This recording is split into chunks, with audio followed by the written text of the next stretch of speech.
예, 오늘은 신명기 11장 10절에서 12절까지 있는 말씀입니다. 내가 들어가 차지하려 하는 땅은 내가 나온 애굽 땅과 같지 아니하니 거기에서는 너희가 파종한 후에 발로 물 대기를 채소밭의 댐과 같이 하였거니와 너희가 건너가서 차지할 땅은 산과 골짜기가 있어서 하늘에서 내리는 비를 흡수하는 땅이요 내 하나님 여호와께서 돌보아 주시는 땅이라. 연초부터 연말까지 내 하나님 여호와의 눈이 항상 그 위에 있느니라. 아멘. 예, 여러분 안녕하셨습니까? 오늘은 신명기를 묵상하는 22번째 시간입니다. 신명기 11장 10절에서 12절 애굽과 가나안이라는 말씀의 제목으로 말씀을 묵상하겠습니다. 요단강을 건너간다, 이렇게 말하면 보통 사람이 죽는 것을 상징하는 말이라고 이해합니다. 우리 장례식 때 부르는 찬송에도 요단강 건너가 만나리 하는 가사가 있습니다. 요단강을 건너서 가나안 땅에 들어간다고 하는 것은 죽어서 천국에 가는 것이다, 이렇게 이해할 수도 있을 겁니다. 가나안 땅을 천국이라고 해석하는 것은 어떤 의미에서 옳을 수가 있습니다. 그렇지만 그것이 다 옳은 것은 아닙니다. 왜냐하면 가나안 땅을 천국으로 볼 수 없는 이유도 많이 있기 때문입니다. 이스라엘 사람들은 가나안 땅에 들어갔지만 가나안에 있는 원주민 부족들과 계속해서 전쟁을 겪어야만 했습니다. 천국이라면 더 이상 갈등이나 전쟁이나 미움, 다툼, 원수 이런 것들이 없는 곳이기 때문에 이 가나안 땅을 천국하고 똑같다, 이렇게 말하기는 무리가 있지 않겠습니까? 그렇다면 우리가 성경에서 애굽 땅에서부터 가나안까지 가는 이 출애굽의 사건은 어떤 의미가 있는 것일까? 애굽은 죄된 삶을 말하는 것이고 불신앙의 시절을 상징하는 말입니다. 그리고 출애굽했다는 것은 어린 양 예수 그리스도의 피로 드디어 죄에서부터 벗어나서 믿음을 갖게 됐다고 하는 것을 상징하는 말입니다. 광야의 생활도 의미가 있지 않습니까? 구원을 받기는 했지만 아직 구원의 완성을 이루지 못한 채 여러 가지 혼란, 의심, 불만 이런 것들이 남아있는 그런 삶을 상징하는 겁니다. 그러니까 우리가 신앙생활할 때 절대로 광야 생활에 머물러 있어서는 안 됩니다. 빨리 요단강 건넜으면 가나안 땅으로 들어가는 역사가 있어야 할 줄로 믿습니다. 우리가 묵상하는 본문 10절에는 내가 들어가 차지하려 하는 땅은 내가 나온 애굽 땅과 같지 않다, 이렇게 말씀하시면서 그 말씀을 시작합니다. 가나안 땅과 애굽 땅 분명히 다릅니다. 오늘 저는 몇 가지 다른 점을 묵상하면서 서로 은혜를 나누고자 합니다.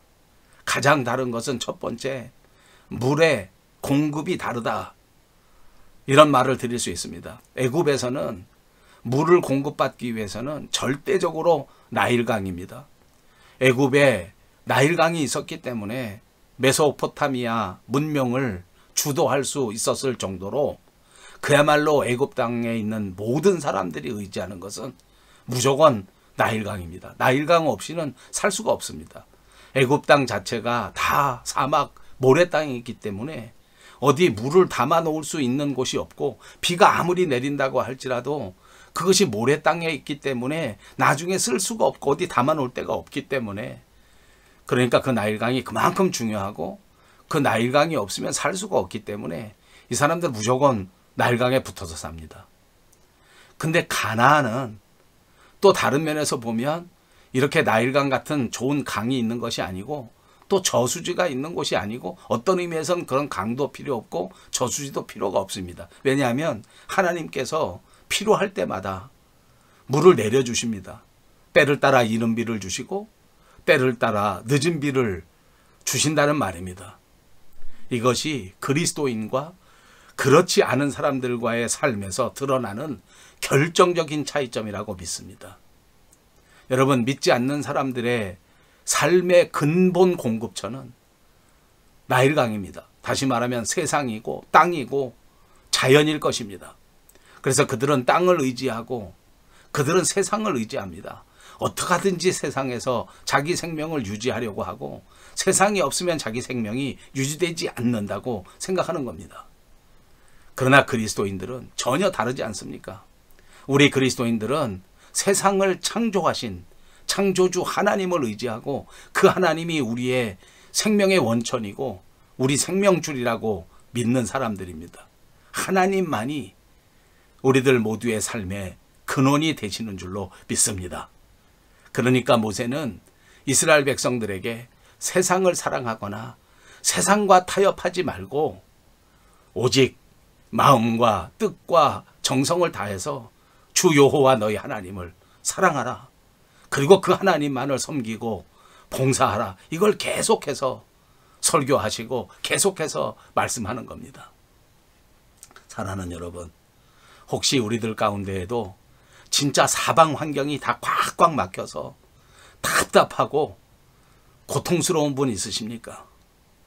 눈을 들어 하늘을 바라보십시오. 우리 삶의 모든 근본이 되시는 하나님을 바라보시고 하나님의 은혜를 말미암아 다시 한번 이 모든 환경을 극복하시는 여러분들이 되시기를 주님의 이름으로 축복합니다. 또 애굽과 가나안의 다른 점은 물의 공급 방법도 다릅니다. 10절에 하반절에는 내가 나온 애굽 땅과 같지 아니하니 거기서는 너희가 파종한 후에 발로 물대기를 했다. 그렇게 기록되어 있습니다. 애굽에서는 물을 밭에다 갖다 대려고 하면 나일강에서부터 물을 끌고 와야 되니까 우리 몸이 움직여져서 발을 이용해서 또는 삽질을 이용해서 또는 펌프질을 이용해서 그렇게 물을 갖다 대야 된다. 이걸 말하는 겁니다. 그런데 가나안 땅은 다릅니다.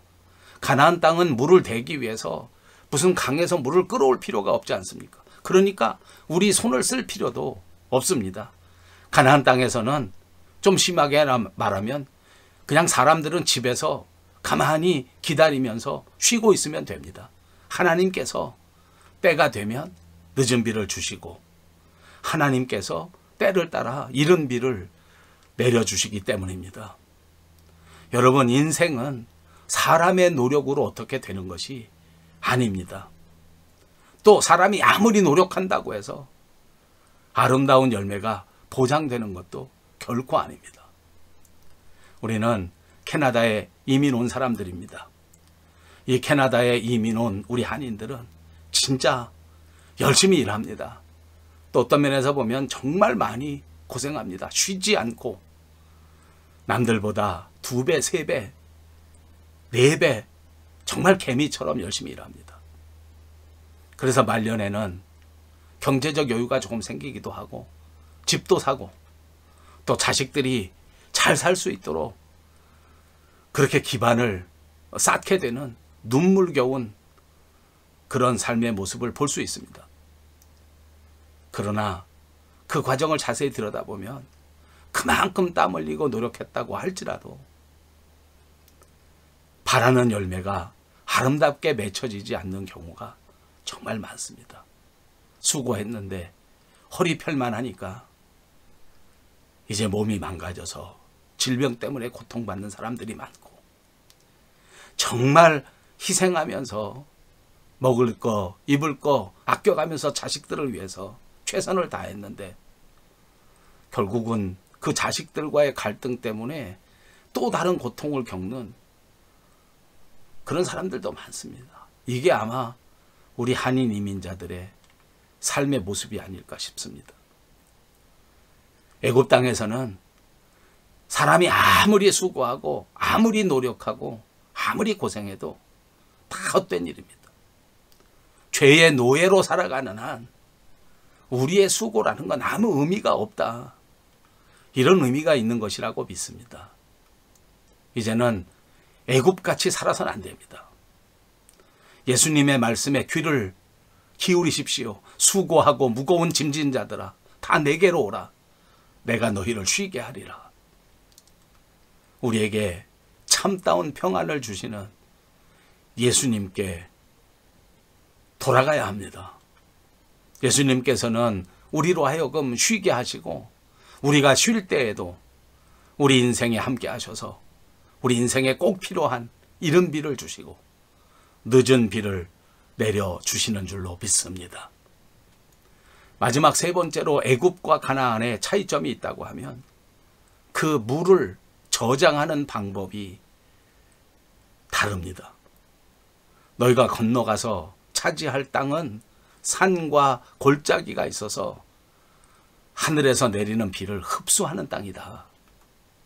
애굽은 사막 땅이라서 평평한 땅이라서 물을 담아 놓을 수가 없는 그런 땅이기 때문에 나일강이 없으면 아무것도 할 수 없는 그런 땅이었지만 가나안 땅에는 이제 산도 있고 골짜기도 있습니다. 그런데 이 산과 골짜기가 하늘에서 내리는 비를 흡수하고 있기 때문에 그 땅 자체가 물을 보유할 수가 있단 말입니다. 그래서 땅을 조금만 파면 저 산 높은 곳에서도 우물이 나오고 계곡에서도 물이 나오는 그런 땅이란 말입니다. 여러분, 가나안 땅에 산도 있고 골짜기도 있다. 이거는 우리 인생 생활에서 굴곡이 있을 수 있다는 것을 상징하는 것입니다. 우리 인생 가운데 어느 때는 산 꼭대기에 올라가서 비전을 펼치고 승리하는 삶을 살기도 합니다. 그러나 또 어느 때는 진짜 깊은 골짜기에 빠져서 슬퍼하면서 탄식하는 때도 있는 것입니다. 그러나 여러분, 잊지 말 것은 산 꼭대기 높은 곳에 있던 골짜기 암흑 속에 있던 우리는 땅을 파면 거기서 물을 얻을 수가 있다. 솟아나는 샘물이 있다. 이것을 잊지 말아야 할 것입니다. 아무리 외로워도 땅을 파보세요. 아무리 힘들어도 땅을 파세요. 아무리 피곤하다고 할지라도 하나님 앞에 나와서 기도하고 부르짖어 보십시오. 그렇다면 반드시 여러분이 산 높은 곳에 있든지 아니면 캄캄한 암흑 속에 있든지 간에 거기서 솟아나는 샘물과 같은 은혜가 넘치게 될 줄로 믿습니다. 그렇습니다. 그리스도인의 삶에는 골짜기에도 은혜가 있고 산에도 은혜가 있다고 하는 사실입니다. 코로나19에도 은혜가 있고 외로움 속에서도 은혜가 있습니다. 그러므로 눈을 들어 하늘을 바라보십시오. 내가 지금 사는 삶에서 당장은 비가 없어서 황무함이 보인다고 할지라도 그렇다면 더더욱 눈을 들어 하늘을 바라보십시오. 혹시 하나님 앞에 잘못했던 거 있으면 빨리 회개하시고 다시 하늘 문을 열어달라고 하나님 앞에 부르짖으십시오. 사랑하는 여러분, 조만간 저와 여러분에게 그리고 우리 밴쿠버 영성교회 위에 이 같은 은혜의 소낙비가 충만하게 내리시기를 주님의 이름으로 축복합니다. 감사합니다.